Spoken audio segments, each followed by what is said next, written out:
Pasar Besar Palangkaraya.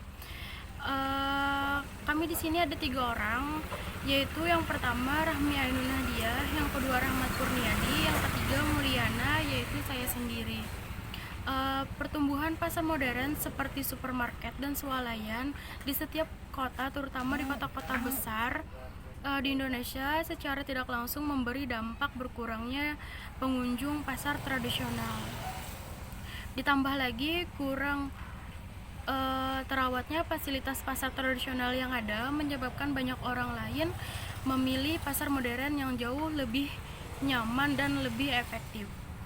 Permasalahan yang terdapat pada setiap pasar tradisional umumnya hampir sama, yaitu belum ada arahan penataan sedikit pasar tradisional yang akhirnya tidak dapat bertahan dan mati, serta sebagian yang bertahan juga tidak berfungsi secara optimal.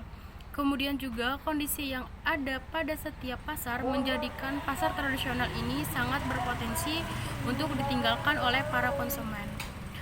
Analisis dasar hukum, ada banyak hal yang memberikan pengaruh terhadap kurang teraturnya keadaan pada pasar tradisional, yaitu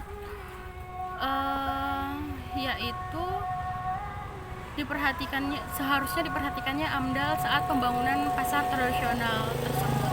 AMDAL sendiri dibuat untuk perencanaan suatu proyek yang diperkiranya akan memberikan pengaruh terhadap lingkungan hidup di sekitarnya. Yang dimaksud lingkungan hidup sekitarnya adalah aspek abiotik dan kultural. AMDAL diperkenalkan pertama kali tahun 1996 oleh Nation Environmental Policy Act di Amerika Serikat.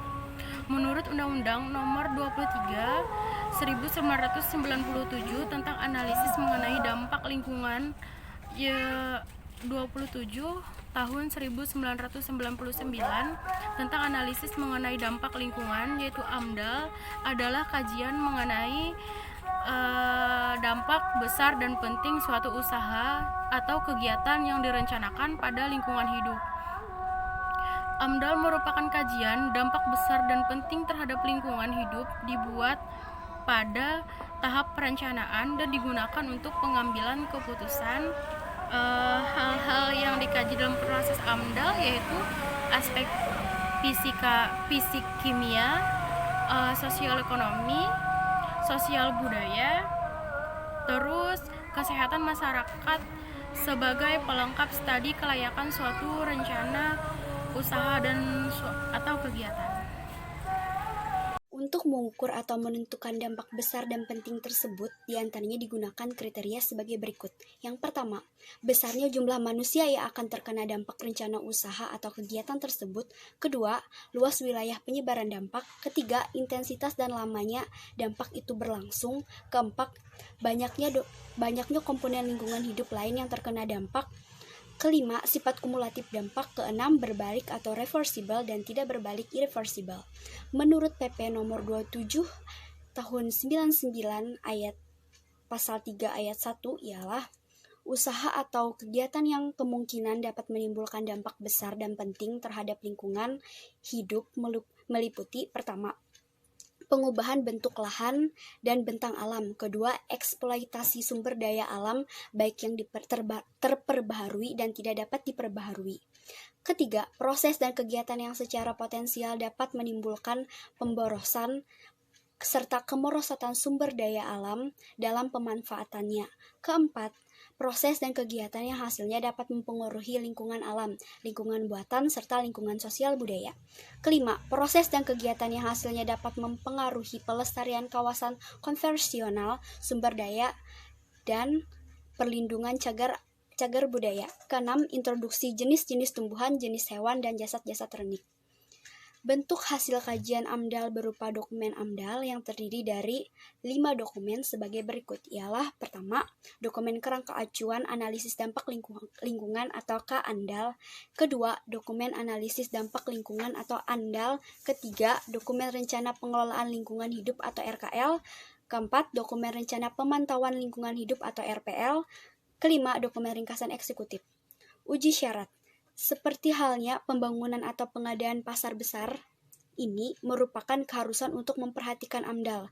Apalagi AMDAL ini sangat penting dan merupakan cara yang efektif untuk memaksa para pemilik proyek dan khususnya para pedagang memperhatikan kualitas lingkungan supaya lebih baik lagi. Tidak hanya memikirkan keuntungan proyek besar sebesar mungkin tanpa memperhatikan dampak lingkungan yang timbul. Dampak dari suatu kegiatan, baik dampak negatif maupun dampak positif, sudah harus diperkirakan sejauh mungkin sebelum pembangunan kegiatan tersebut berlangsung. Dengan adanya AMDAL, pengambilan keputusan akan lebih luas wawasannya di dalam melaksanakan tugasnya, karena di dalam hal ini, rencana kegiatan banyak sekali yang harus dikerjakan, maka AMDAL harus membatasi diri, hanya memperjelaskan hal yang penting bagi proses pengambilan keputusan tersebut. Kondisi pasar mulai dari atap, plafon, hingga tiang-tiang penyangga banyak yang rusak. Bahkan beberapa atap bangunan selain temboknya yang sudah miring dan temboknya juga nyaris roboh. Cat di kios-kios sudah mulai melupas karena kurangnya perawatan. Dan banyak sampah juga di sekitar jalan tersebut. Ada yang becek, kotor, serta drainasenya yang buruk, yaitu drainasenya mampet. Drainase yang buruk menjadi pemandangan yang telah terjadi tiap hari. Di beberapa bagian seperti sisi utara, kondisi drainase tertutup sampah hingga air sulit untuk mengalir. Pandangan pasar tradisional di pasar besar ini tentunya menimbulkan banyak negatif bagi wilayah sekitarnya. Beberapa dampak negatifnya tersebut antara lain yaitu sekitar daerah tersebut di pasar besar saluran airnya tersumbat.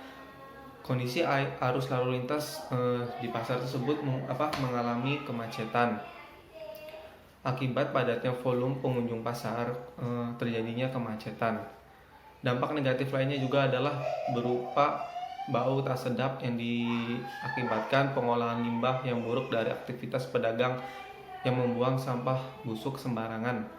Terbentuknya pemukiman kumuh juga merupakan dampak negatif lainnya yang disebabkan banyaknya permintaan pemukiman.